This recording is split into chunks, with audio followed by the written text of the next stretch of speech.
Hey guys, Rosie here.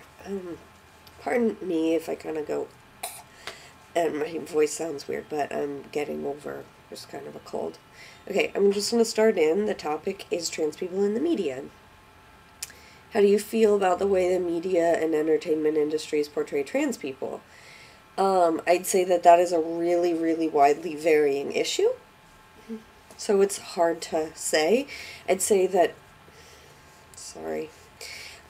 I'd say that it's starting to like shift into kind of a positive light, but you know, there's still a lot of negative stuff. I also think that there's a lot of stuff that's trying to be positive and trying to be understanding and educational.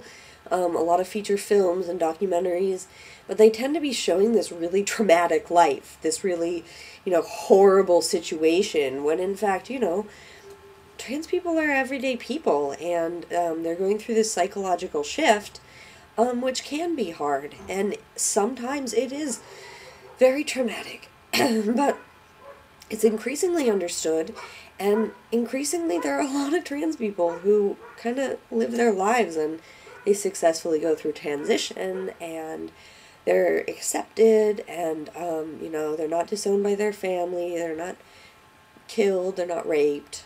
So I think it'd be nice to start showing the general population that side of the trans community, and not just this like kind of sensationalist thing. That's important too. It's really important to show people the bigotry that is targeted because of transphobia, but it's important also to show people kind of the general situation. Do I think these portrayals are based on facts and true information?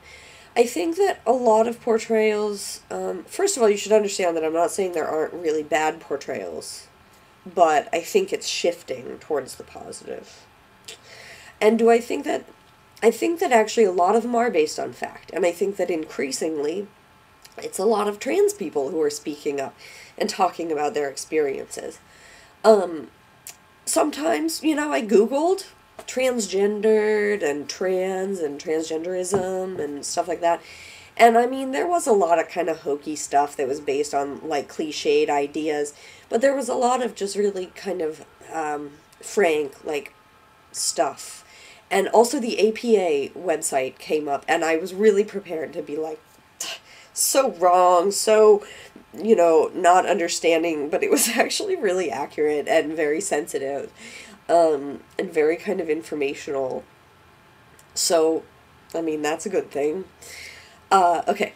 Who, if anyone, do you feel has portrayed trans people positively? I think that a lot of films really do try, I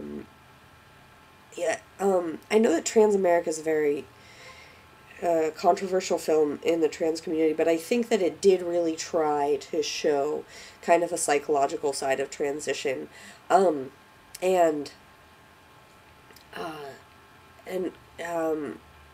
the kind of realistic balance between someone's really happiness at the kind of opening of their lives because of their transition, and then the tough things that they face in the world because of it. So, yeah. And I also think, God, I can't even remember her name, but the woman who runs America's Next Top Model, Isis, was, one of the contestants. She might have won, I don't know, but, Tyra, like, really didn't freakify her, and she really just like kind of was very accepting and open to the whole idea, and she wasn't really invasive about it, but she was really like into kind of publicizing Isis's experience and allowing her to become sort of a high profile trans person. So I thought that was really good, personally. And I have to say that what's his name? BD. I think that he portrayed trans people negatively, and I certainly think that Oprah Winfrey did. And when he was on her show, she asked him some of the most invasive questions, and I never would have answered. I mean, if someone who I was talking to, who I was like close to, asked me those questions, then I would totally address them. But, you know, asking someone how they have sex, like they're some kind of freak of nature, and you're like, oh, how do you possibly carry out this normal everyday activity, is just like so invasive on national television. And I know that he was really up there to be getting money and publicity, and I think that that is I really don't agree with that. But at the same time, the fact that she asked that, and she is like such a role model, and people so listen to her and kind of take from her ideas of like what's acceptable socially, I just thought it made me kind of sick. She just made him seem like such a freak. When in fact, you know, whatever, it's not like that big a deal. It's cool that he's having a baby if he wants to. So I think that was a really negative portrayal. And of course there's a lot of kind of like fundamentalist stuff going on in a lot of different religious groups that is very bigoted and really an inappropriate portrayal. There was also a radio show. I never really knew much about that, but there was a radio show that was like, had some like really bad comments on it about like whether, I don't know, they're freaks or something like that. I don't know. It was this whole big controversy.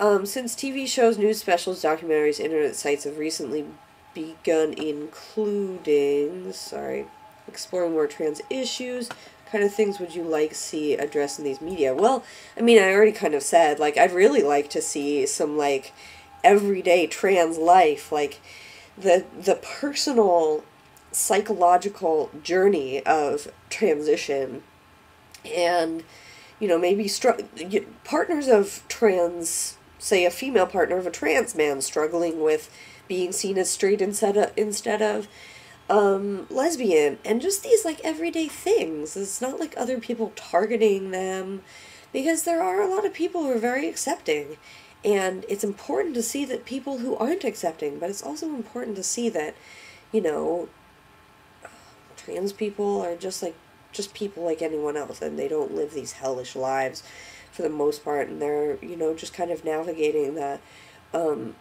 everyday experiences of transitioning and the everyday experience of living just like anyone else. You know, they have a job, and maybe they're parents, and, you know, they have family and a community, and they have their own interests, and, you know, it'd just be kind of nice to see that sometimes. And do I feel that the internet has helped portray trans people more positively or negatively? Well, like I said, I don't know a lot about this, because what I see is on YouTube for the most part, and I think that, you know, there are some really bigoted people who make comments on videos and stuff, but I make a point of not looking up negative representations of trans people on YouTube, so I don't really know on YouTube. I do know that when I Googled it, I didn't see, you know, much bigotry going on. So actually, like, you know, tons of news articles came up about things, trans rights, stuff like that, and there was this one video that came up that was kind of cool. It was like 20 minutes long, but I got like sucked in, and it was talking about all these different issues and pronouns and stuff like that, and so I guess, you know, it's mixed, but I think that the internet is actually becoming a resource for people to learn more about trans issues and trans experience. So that's good. Okay. This is long enough, and I actually had a lot more to say than I thought I would. So I'll see you guys next week on Transcribers FTM. Bye.